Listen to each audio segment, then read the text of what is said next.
He did what we all must learn to do. You and you and you and you duck and cover. As it turns out, there was no ducking and covering from the Fallout TV show. This was the first major piece of Fallout media we got outside the games. An entire big budget show produced by Amazon. And to be honest, I found it really flawed. You wanna have sex? So I'm gonna explain why that is, starting with what I see as an unfaithfulness to the source material.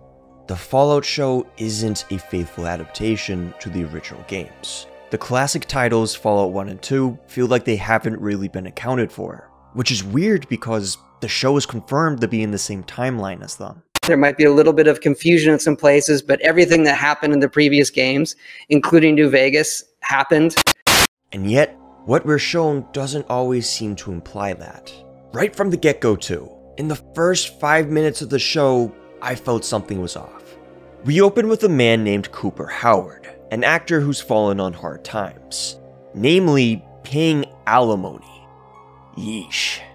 He does a birthday party gig with his daughter Jeannie on the hills of Los Angeles, playing up a cowboy persona that's in line with his work in Western films. Coop gets asked to give his iconic thumbs up, and he declines, so he gets called a pinko.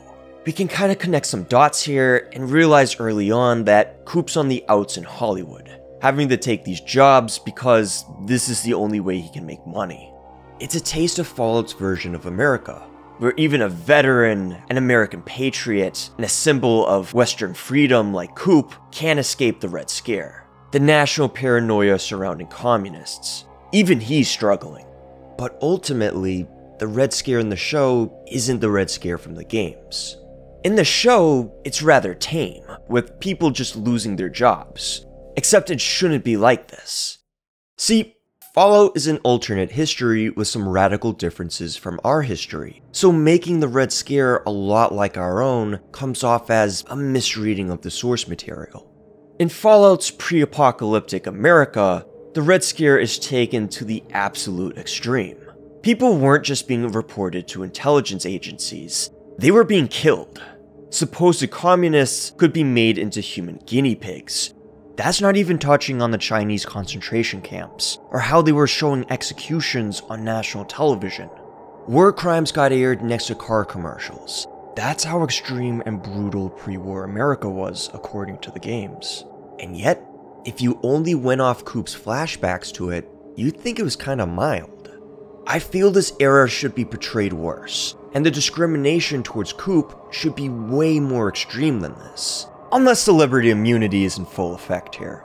And to be fair, his wife Barb was a Vault-Tec executive. You could argue she pulled strings to make sure he wasn't too harshly punished. Unfortunately, there's more examples of this tame Red Scare that get increasingly harder to explain. Enemies of Vault-Tec get spared. And here's a weird one. The show never mentioning the Chinese. Not even once. You know, the main pre-apocalyptic threat against America that's talked about in the games really makes you wonder why that is. Plus, there's Cadillac Bob. Bob is a writer buddy of Coop's who gets blacklisted for alleged communist ties. He's been fired, Coop.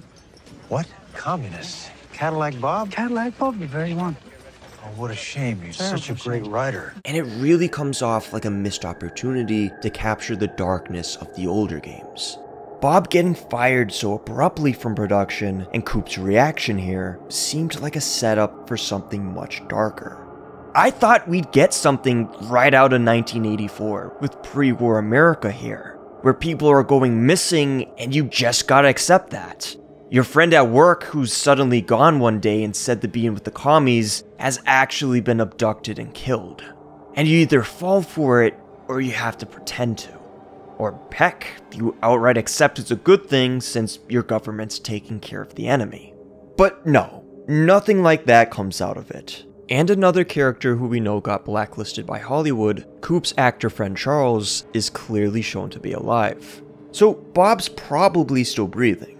Just, you know, blacklisted from Hollywood and most careers.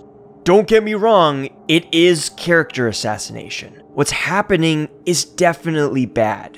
But in this setting, I think the treatment should be worse than this. I don't like how tame pre-war America is, just like I'm not a fan of the new Californian vault designs. Might as well make a giant doormat for them. They're right out in the open.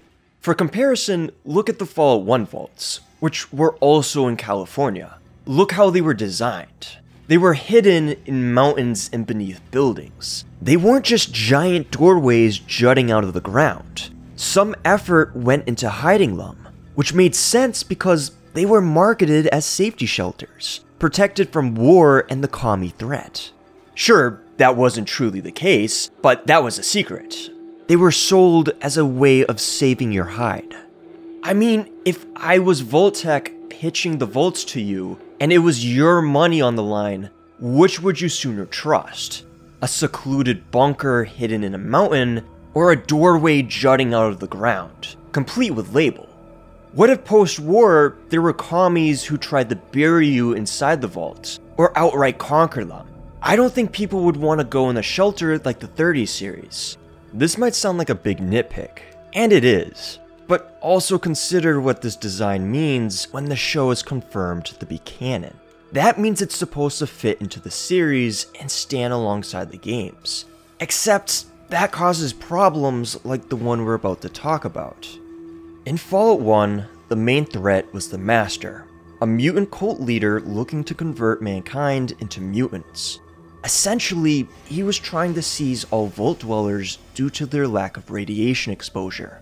These pure Vault Dwellers would fare much better in the Master's mutant experiments compared to irradiated Wastelanders, so he was hunting for these vaults. Vault 33 is right on the coastline, and somehow, the Master, his army of super mutants, and his children of the Cathedral spy network all missed it.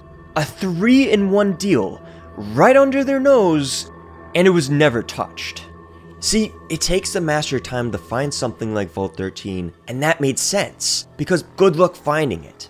But if the 30s are obviously out in the open, you start to wonder why they're completely untouched. To be fair, it probably wouldn't take too much to rectify. We do know another Californian vault, Vault 17, was invaded by the super mutants, and that was only mentioned in New Vegas, not Fallout 1. So it's not a huge deal introducing a brand new California vault that wasn't mentioned at all in the first game. And if we learned that the 30 series were on the hit list, that 33 was in severe danger and just barely lucked out, I think this wouldn't be a problem. But then there's Vault 4, and all my mental gymnastics kind of goes out the window. Now, to play devil's advocate, there was Vault 8, also in California, that looks like this. However, that's because it was intended by Vault-Tec to open up after a decade, so a more outdoorsy design fits it. Meanwhile, you'd think Vault-Tec would want to better hide their more long-form experimental vaults, like a vault with cryostasis pods waiting to outlast the outside world, or a vault society ruled by scientists, seeing how that evolves over generations. Yet, these new vaults are exposed for the whole world to see. Think of the data that could be compromised. By designing the vaults this way, the show inadvertently makes Vault-Tec seem more dumb than they were in the Interplay games. The show also makes the LA Boneyard more of a boneyard than it originally was. I know it sucks Shady Sands got nuked, but at least they showed that. They showed it was destroyed. Places like Aditum and the Boneyard Library, the headquarters for the followers of the Apocalypse, are just flat out absent. But that's nothing compared to this next gripe I have. And somehow, I think this problem might be worse than the fate of Shady Sands. It's straight up baffling to me. Basically, I think Shady Sands is in the completely wrong area. It almost seems located in the LA Boneyard, with there being skyscrapers nearby. Even in the flashbacks we get, look, there's skyscraper ruins, which doesn't make sense. Shady Sands was a farming community in the middle of the desert, founded by people who fled from Vault 15. LA with its skyscrapers is here, and Shady Sands is here. So while I know some people might say, oh, the journey was abstracted, or Shady Sands was just in the process of making scrap skyscrapers, and the location is correct, I still don't think so. I believe the writers just said screw it and put Shady in LA. in order to make Lucy's journey easier. And my smoking gun is said journey. If Shady Sands is where it's supposed to be, Lucy's trek makes no sense. Lucy started on the coastline, making her way to Moldaver, who's in the Griffith Observatory in LA. Shady Sands is here. Lucy starts here, and her destination is here. There's no way she made this pointless triangle. More than likely, the writers just relocated Shady Sands somewhere in the boneyard, so the journey works out. The cost being the show's faithfulness to the source material. They said the show is part of the series canon, but then here's Shady Sands, the first location in the whole series outside Vault 13, the OG settlement, the heart of the NCR, teleporting. If only they had just said the show was its own canon, I would be more fine with this. But nope, it's lore friendly, it's canon and part of the games, so this is a problem. The show isn't a faithful adaptation to the games when it directly set out to be faithful. By the law of canon, the show nukes itself in the foot. At the same time though, I know how this all sounds. People will say, maybe rightfully, that I'm caring way too much about the background lore and the little details, when I should be paying attention to the characters and their stories. Except, when you pay attention to the characters, you realize that they're morons. Now granted, there's plenty of great shows out there where characters make really poor decisions. Yet, there's something about Fallout that's different somehow, where the decisions being made actually start taking me out of the experience a bit. Because honestly, I'm cool with dumb decisions. I've been fine with them before. But here, in this show, characters make choices I don't understand how you could even irrationally make. For example, Vault 33 gets raided in episode 1. Lucy's stabbed, but she survives and heads out to help her home, armed with a tranquilizer gun. And sure enough, she's forced to put it to use. But this is kinda stupid. She shoots the guy, and he's still standing up, and she walks closer to him to go to the balcony, where he stumbles over right next to her and falls over dramatically. She didn't make sure he went down first? The guy could have pushed her off or something. Not to mention, Lucy just got stabbed earlier in a surprise betrayal. Why is she letting her guard down and turning her back on the enemy? I guess they don't teach about that in Vault Fighting School. But yeah, down below, it's a real red wedding. Innocent people are losing their lives. People Lucy grew up alongside. Her pregnant best friend Steph loses her husband and is stabbed in the eye. Her brother Norm nearly gets killed. She nearly gets killed and has to be saved by her dad Hank, only to run into the person who caused all of this, who betrayed her and her home, who made her marry a raider in disguise, proceeds to steal her dad, then almost blows up her friends and family. This is the lady Lucy sides with at the end of the show. And trust me, I have a lot to say on this, but that little fact is gonna get its own section. And who I really want to focus on here is Hank. Lucy makes some dumb decisions, and it's really not hard to see why that is, with the type of stuff her father does. See, Lucy gets the go-ahead for an arranged marriage, and since the Trilateral Vault is all connected, trading supplies and dwellers with one another, Vault 33 asks 32 for a husband. Hank opens his door to them, who are led by someone named Lee Moldaver, overseer of 32. Hank doesn't recognize Moldaver right out the gate, when he should. At least, some alarm bells should be going off here. So later in the series, we find out Hank is the assistant of Barb Howard, Coop's wife, who works as a top-tier executive at Voltec. He's a pre-war Voltec employee who was put into cryostasis, so that's how he's alive 200 years after the bombs fell. Meanwhile, this lady is Moldaver, just like she said, but she's also from the pre-war and a commie. I'm not a communist, Mr. Howard. That's just a dirty word they use to describe people who aren't insane. Excuse me, she's a political dissident looking into free resources for all. But anyways, Moldaver opposes Voltec and holds talks in LA speaking out against it. In those pre-war days, she went by Miss Williams. She was a scientist looking to create an energy source called cold fusion, which supposedly could provide almost infinite energy. But the company she worked for making it a reality got acquired by Vault-Tec. She's against Vault-Tec because her life's work to better the world was rendered kaput by a corporation that wants to profit off resource shortages. They don't want cold fusion to help the world, since then, how can you get rich off selling the solution? Moldaver is in LA as a suspected communist speaking out against Vault-Tec, with work that was buried by Vault-Tec.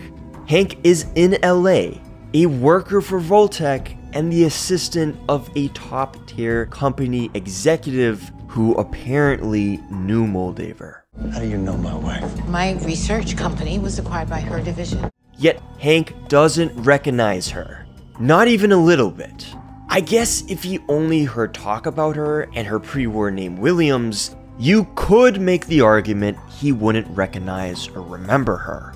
Although then I would also wonder why Vault-Tec didn't, do what they did to lesser threats than her. Anyways, what I'm saying is, Hank not knowing Moldaver from the pre-war could work. But then we find out Hank's wife Rose left Vault 33 with the kids and went to Shady Sands where she was close friends with Moldaver. Maybe more than that. Until Hank went there personally, took his kids back to the vaults, and caused Shady Sands to be nuked. Basically, Hank not knowing Moldaver pre-war could be argued away. But after Shady Sands, I can't suspend my disbelief anymore. He didn't see her at all? At any point? She even uses her Wasteland name to introduce herself. Lee Moldaver, overseer of 32. I guess Hank failed his perception check. I think I know who you are. Everyone knows who I am. Critically. Even Norm picks up that something's not right about the 32 people. You'd think being overseer, hell, just being a father, Hank would be more critical and suspicious, especially on his daughter's wedding day. Since her future is at stake here, shouldn't some of those paternal instincts be kicking in? I guess not. There's also the fact that he destroyed Shady Sands, saying he did it to off competition and factions. He has this us versus them mentality, where only Vault-Tec can re-establish civilization, because he thinks anyone other than Vault-Tec will factionalize and destroy themselves. Then what is the solution but to get rid of the factions? To make the world us. Only ours to shape. But what he fails to mention is that Shady Sands was founded by Vault residents. Vault 15 refugees founded Shady Sands, and that Vault factionalized. They splintered and became separate groups, including the villagers of Shady Sands and raider groups like the Cons and Vipers. To be fair, Hank is a brainwashed corporate drone. I'm sure he's a zealot for Vault-Tec, and he's not supposed to be entirely logical. But then again, you gotta ask yourself, is this actually the case? Is he a fanatic for Vault-Tec? Or did he just fail his perception check again? Moving on, there's Hank's son Norm. And surprisingly, he's a smart enough guy. In fact, I thought Norm had the best storyline in the show, uncovering his Vault's conspiracy and realizing the dark truth behind it. But right at the end, right at the finish line, he gets stupid.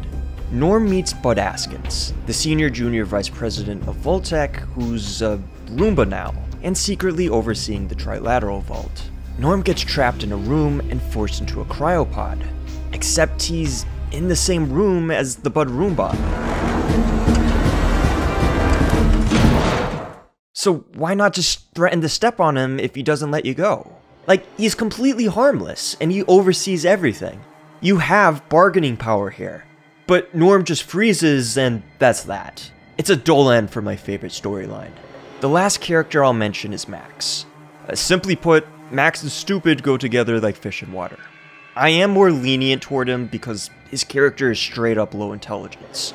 Like, if you told me Max was a reference to Max Stone from Fallout 1, I'd believe you. He's clearly an idiot, and he makes stupid decision after stupid decision. But he's not off the hook either. In episode 5, Max and Lucy team up and are traveling across Los Angeles when they happen upon Shady Sands, Max's former home. And it's nuked. Better yet, Max leads Lucy right over to it.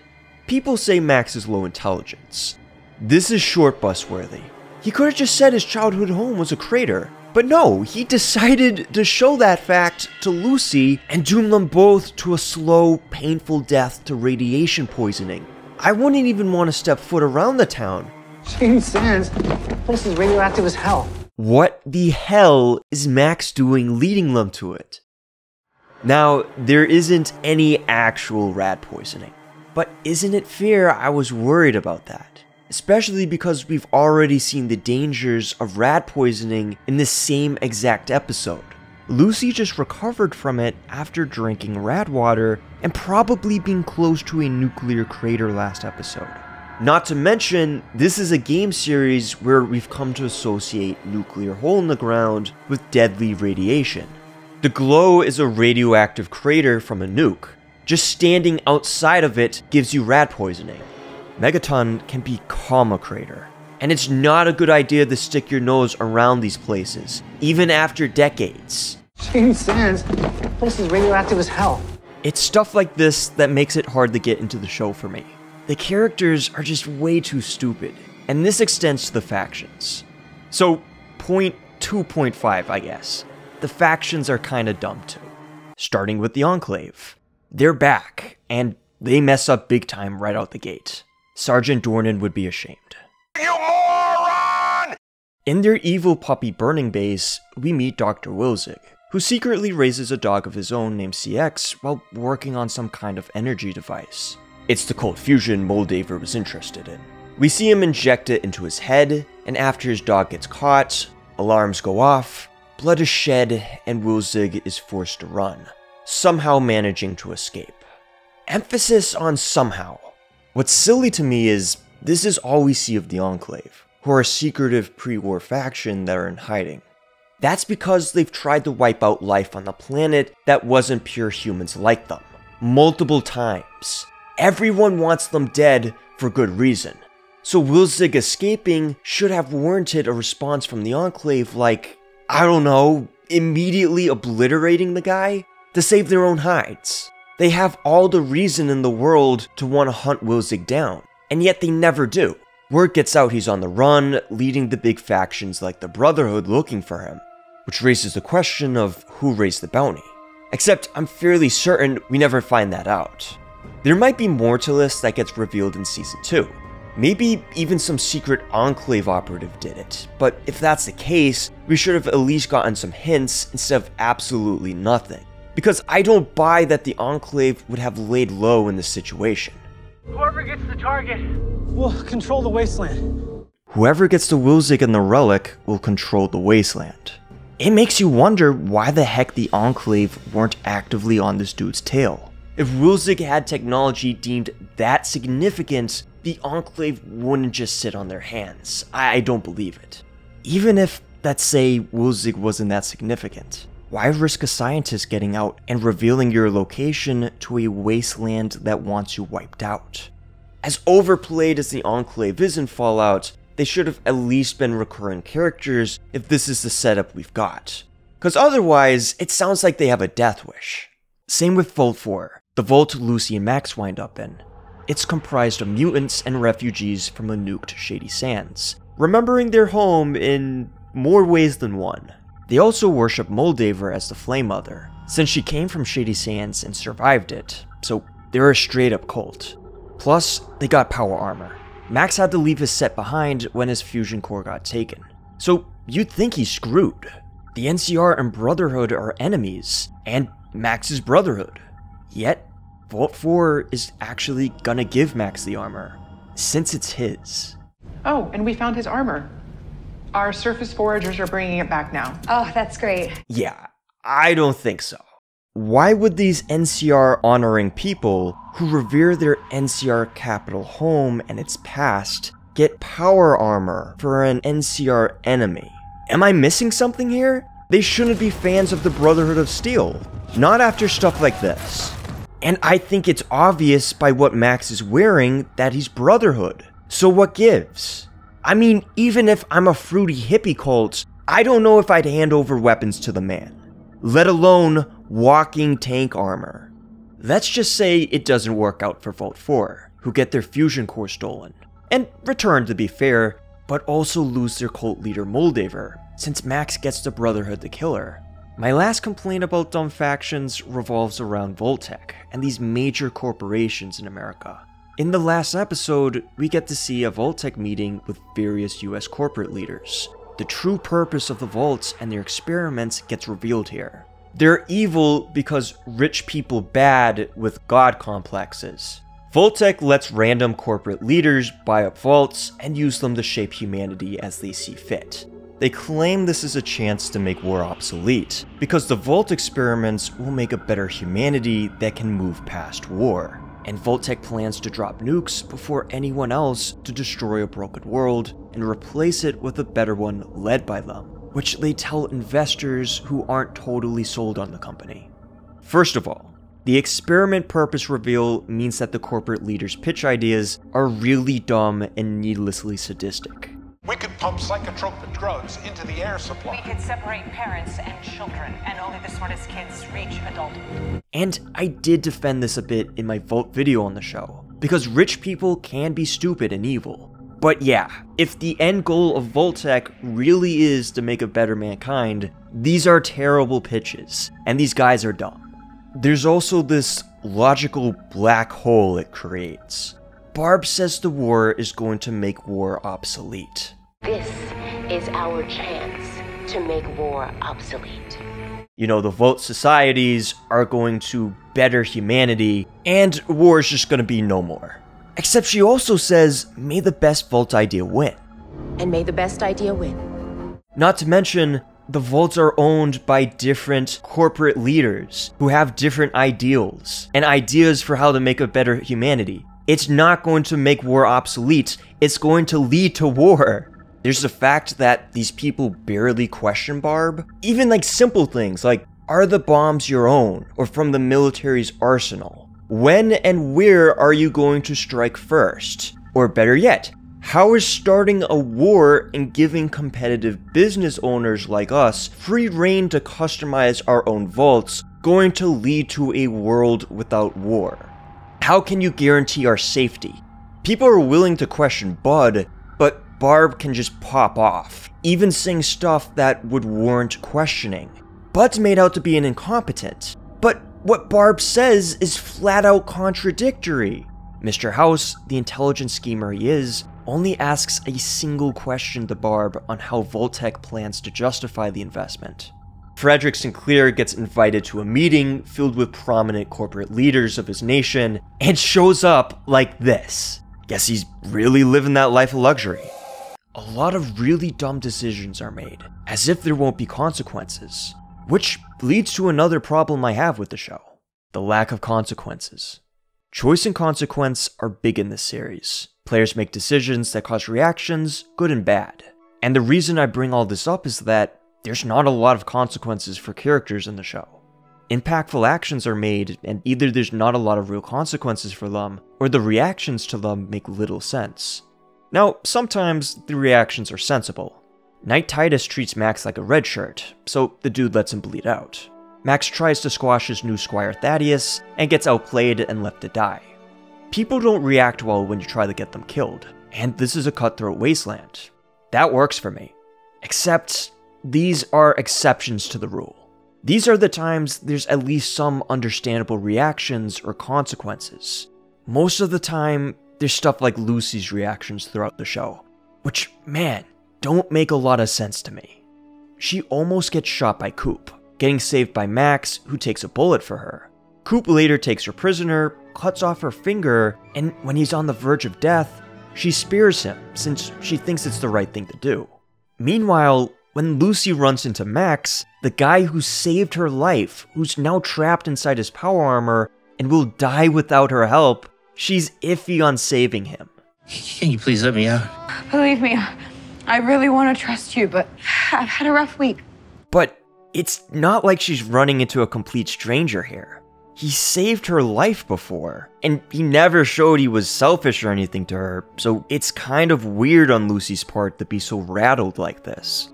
Maybe if she brought up how she disobeyed his orders to stay in place with his target Wilzig. She's worried he's gonna punish her or something. That makes sense. But nope, it's just that she's had a bad week.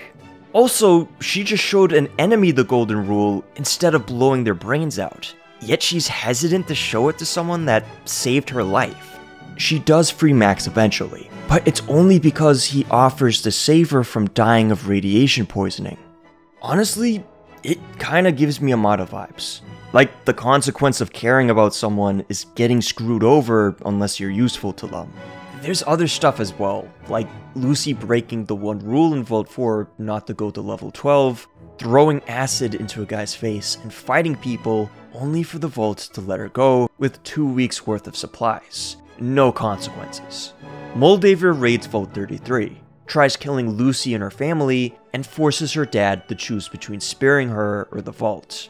Yet, Lucy still sides with Moldaver, over her own dad, the person that saved her life. Trust me, I know Hank isn't a good dude. He nuked a whole town and turned his wife into a ghoul. But still, Lucy would rather side with a raider who tried killing her than her dad who was only trying to protect her. I loved your mother, but she stopped being your mother when she left home. When she took you into danger. Hank is probably too brainwashed into the Vault mission to see reason. And Lucy, rather than trying to make him see he's wrong or come to his senses, is turning completely against him. Sicking Max on the dude and pulling a gun on him when he defends himself. There's not even a negotiation attempt, it's simply time to shoot. And it's really funny Lucy has this reaction over Max when he just betrayed her. He gave up her location to the Brotherhood. Remember how worried she was that he'd betray her? But when he actually does, it doesn't get called out. I think that would have been some nice drama. That Max betrayed her, betrayed her location and her mission. And he's kind of indirectly responsible for giving her dad power armor right when she turns against him. I don't know, it felt like something was missing. Oh, and we gotta mention CX. Wilzig got his leg blown off, and CX doesn't do anything about that right out the gate. Instead, she waits until he approaches Wilzig to jump on him, and then gets stabbed. Not killed though. He heals her up, and she joins him. This is actual treason. It's made even a bit worse when you consider CX was saved from a fiery death because of Wilzig's kindness. He took care of her and hid her from the other Enclave scientists all her life. And now, she's willingly tracking him down for a guy who...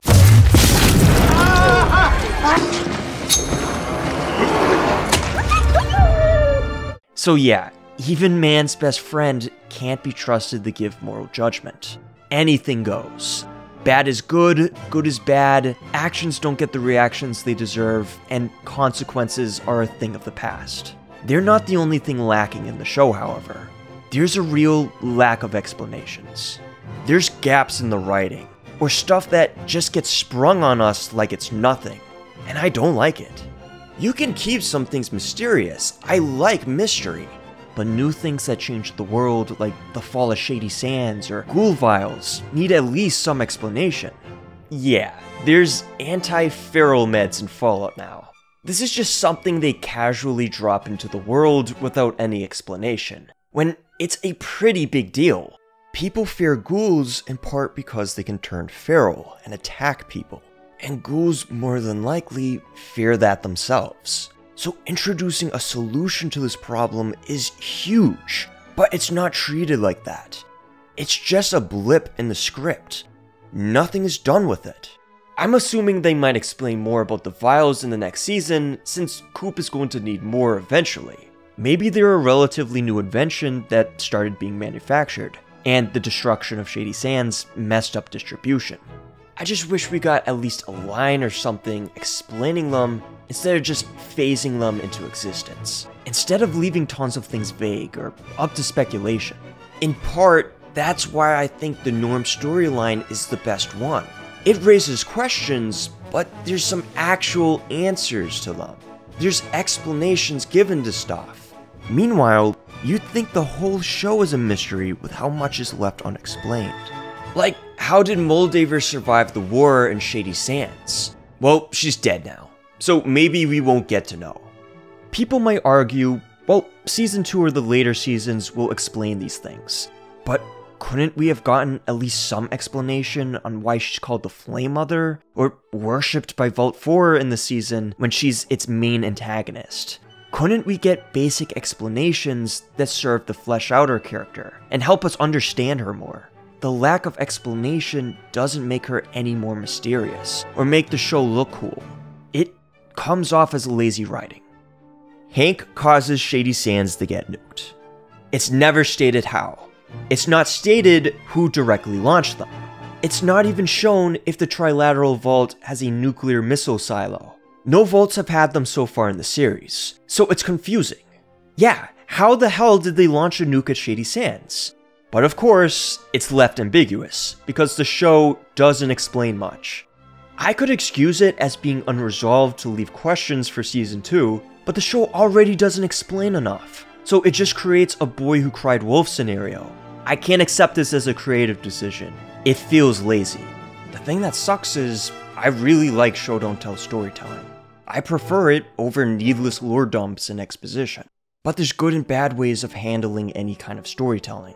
And the show gives us the Shady Sands classroom lesson scene, where the timeline is shown explaining how the fall of Shady Sands was in 2277, a couple of years before New Vegas, where the NCR, the Corrupt and Decadent, is still fully functioning. And they never mention the fall of Shady Sands, their capital. People thought this was a retcon or a major writing slip-up, because otherwise, how on earth did the NCR troopers in New Vegas never mention their empire's capital collapsing? I do have some notes, like how this is a cult, so their history would probably be weird and unreliable. But still, it's poorly executed. And ultimately, it's the most damning piece of evidence to me that the series under-explaining things like this isn't working out. It's causing more issues than quality, to the point Todd Howard had to come out of his lair to address lore complaints.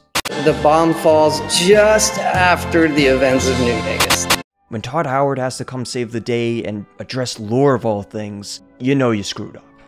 As much as I like show don't tell storytelling, something this huge should have been explained through more than an iffy classroom lesson. It's really bad.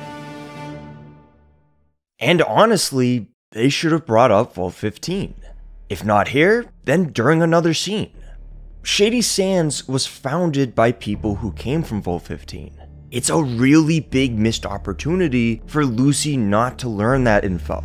It could have been a good challenge in her journey, being confronted with the fallibility of the Vault mission.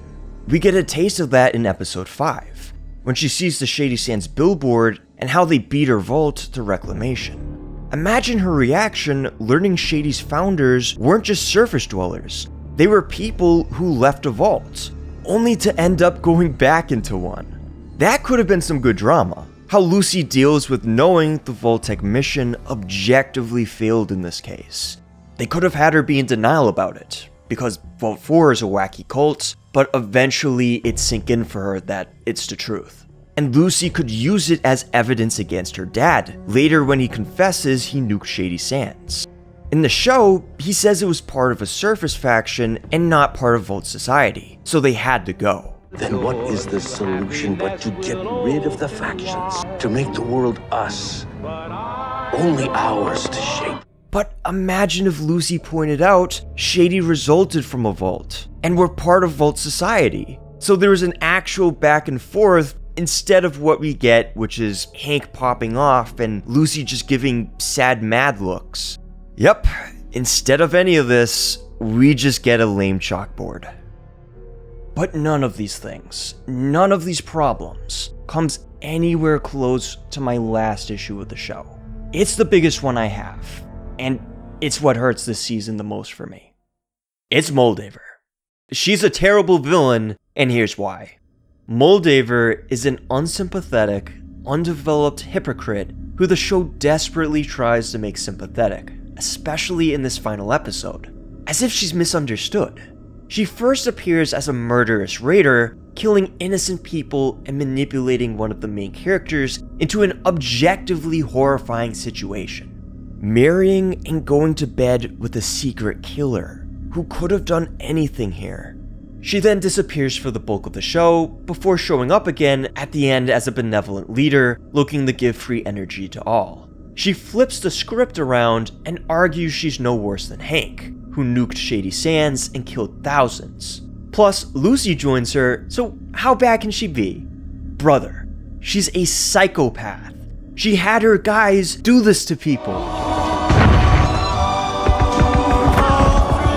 And like hell she wanted Lucy to find her and join in. Dude, for this being her friend's daughter, who she knows had nothing to do with the Shady Sands attack, she goes Diablo mode on this child. She manipulates Lucy into marrying a killer who tried to do harm to her in her bedroom. Think about that sentence for a second. This could have been a much darker scenario, and it's still pure evil when you think about what's presented. Yet, the show doesn't do anything to call this out, or Moldaver in general. Like, even in the ending, where there's the full final confrontation between hero and villain. This could have been a great dramatic moment, and yet it's the worst bit of the show in my eyes. Instead of a dramatic confrontation, it's this weirdly one-sided scene where suddenly Moldaver is relieved of her wrongs, to the point Lucy sides with her and tells Hank to give her the code needed to activate cold fusion. All because she passes a speech check about how Hank and the Vaults are evil NCR nuking villains, using Rose as proof. So yeah, Lucy falls for Moldaver. Again. Even after she manipulated Lucy before and led to the Vault massacre. Why trust her at all? Why think this is anything more than an elaborate plot? That she didn't torture Hank for info or something? She's lying, Lucy. Just give her the code.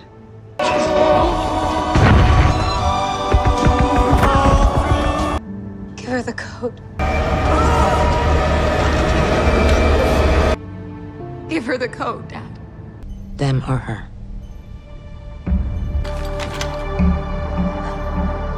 She tried to kill you and your brother, come on. It just gets me annoyed to the point I don't know how to explain this well. It's like somebody thought the villain getting a get out of jail free card was somehow deep writing. Rather than allowing Moldaver to get confronted with her actions or explain why she would do this to her friend's daughter, there's nothing. The show skirts around the ugliness to pull a gotcha, revealing how the villain isn't such a villain after all. Listen, you gotta understand, Fallout has sympathetic villains, which you can fully join, but you get a chance to call these guys out. They're murderers, and just because they have good intentions sometimes doesn't mean they're above scrutiny. Moldaver has innocent people killed, and has no problem using someone's kid, the child of her friend mind you, to get her revenge. She's not a good person, and I think the show's too sympathetic toward her, when she's not sympathetic. Moldaver is a terrible person, a terrible character, a commie, and she's got no development to make me care for or understand her. Even her name, Moldaver, it stinks. Everything about her stinks. What we honestly needed was an episode with Moldaver.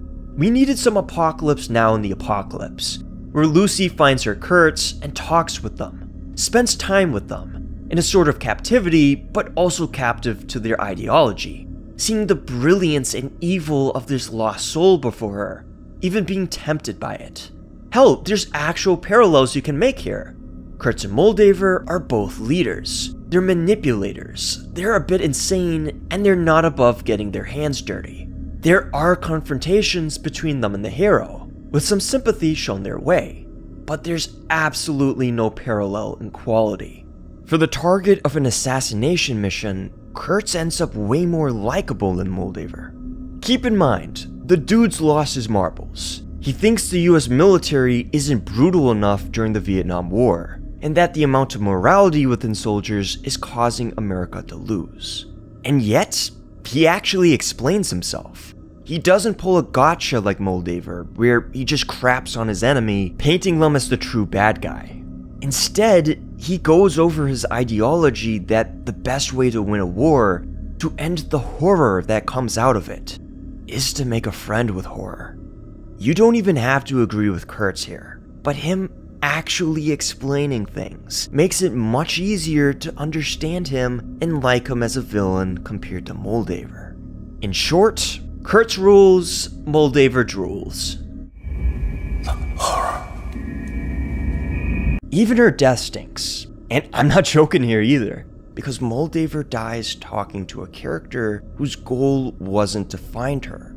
Lucy and Coop should have confronted Moldaver as she died, not Maximus. Lucy especially.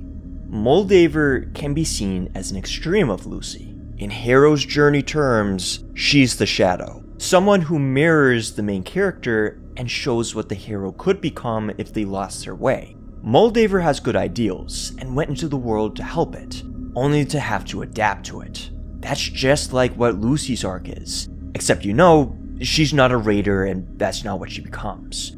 Even tempted to the dark side, she just wants to do good. Although that's also running to the problem where, okay, you give this raider unlimited energy, who's to say she's not gonna let power go to her head and perform more vote massacres and the like. Not solid. But anyways, I think there was potential to have this, dramatic scene where Lucy sees Moldaver die and she gets confronted by something she could become. But instead, she just flees the scene, along with Coop, who has a reason to want to see Moldaver, but I guess sees Hank as a bigger fish to catch. Yeah, I just don't like it. Bottom line is, Moldaver stinks. And that's all my major criticisms about Fallout Season 1. But I do have some explaining to do, because it has been 3 months since the last video. I made a 2-hour-long review of the show, but I can't get around YouTube copyright. Forget monetization, I simply can't show the video at all. So while I will be posting the whole thing to Patreon, I'm not gonna paywall it. My big review of the Fallout show will be down below in the pinned comments and the video description. Thank you guys for your patience, and I hope you enjoy. Lots more to come. Until next time, stay safe out there.